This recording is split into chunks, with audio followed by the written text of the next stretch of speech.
हिमालय की गोद में बसे एक छोटे से गांव में एक युवक रहता था। नाम था सत्यनारायण। वह बचपन से ही बड़ा शांत, सरल और भक्ति भाव से भरपूर था। रोज सुबह शिवलिंग पर बेलपत्र चढ़ाता, जल अर्पित करता और नमः शिवाय का जाप करता। परंतु सत्यनारायण के जीवन में एक सवाल बार बार उठता था, क्या कभी भगवान शिव मुझ में अपनी शक्ति का अंश देंगे? वर्षों की तपस्या, समय बीतता गया।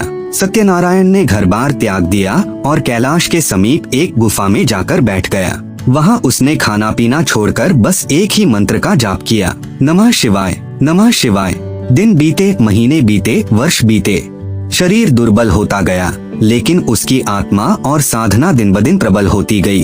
शिव शक्ति का प्रवेश। एक अमावस्या की रात, जब आकाश में चंद्रमा भी लुप्त था, तब अचानक गुफा के अंदर तेज प्रकाश फैला। सत्यनारायण की साधना के प्रभाव से स्वयं भगवान शिव प्रकट हुए और बोले, वत्स, तुम्हारी भक्ति से मैं प्रसन्न हूँ।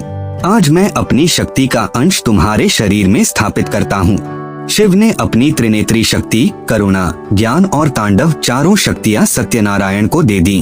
शक्ति के प्रभाव। जैसे ही शिव की शक्ति शरीर में प्रवेश करती है, सत्यनारायण की आंखों से तेज निकलने लगा। उसकी वाणी में गूंज होने लगी, लोग दूर से सुन सकते थे। उसका शरीर अब साधारण न रहा। वह प्रकृति से संवाद कर सकता था, वर्षा बुला सकता था, जड़ी बूटियों की भाषा समझ सकता था। यहाँ तक कि उसके सिर्फ छूने मात्र से बीमार व्यक्ति ठीक हो जाते। आध्यात्मिक परिवर्तन। सत्यनारायण अब क्रोध से मुक्त था। अहंकार उसका पास नहीं आता। वह हर प्राणी में शिव को देखने लगा। वह पशु पक्षियों से बात करता, वृक्षों से आशीर्वाद लेता और निर्जीव वस्तुओं में भी ऊर्जा का संचार करता। शिव की शक्ति से वह अब केवल शरीर नहीं रहा, वह एक चलता फिरता मंदिर बन चुका था।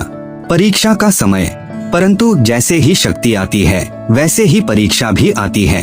गांव के एक लालची तांत्रिक ने उसकी ख्याति देखकर उसे बदनाम करने की योजना बनाई। उसने झूठ फैलाया कि सत्यनारायण काला जादू करता है। गांव वाले भ्रमित हो गए और उसे गुफा से बाहर निकालकर पत्थर मारने लगे। तभी सत्यनारायण ने कुछ नहीं कहा, बस आंखें बंद की और नमः शिवाय जपने लगा। अचानक तेज आंधी चली, शिव का डमरू गूंजा और गांव में अंधकार छा गया। गांव वाले कांप उठे और उन्हें अपनी भूल का आभास हुआ। सत्य का जागरण। लोगों ने सत्यनारायण से क्षमा मांगी और तभी उसने कहा, जब शिव की शक्ति किसी में आती है तो वह शक्ति केवल खुद के लिए नहीं, सबके कल्याण के लिए होती है। उसने तांत्रिक को भी क्षमा कर दिया और यही था शिवत्व। आज भी जब कोई सच्चे हृदय से शिव की भक्ति करता है, जब तप, ध्यान और संयम से खुद को शुद्ध करता है, तो शिव की शक्ति उसके भीतर अवश्य आती है। यह शक्ति दिखावे के लिए नहीं होती, न ही किसी को नीचा दिखाने के लिए। यह शक्ति होती है संयम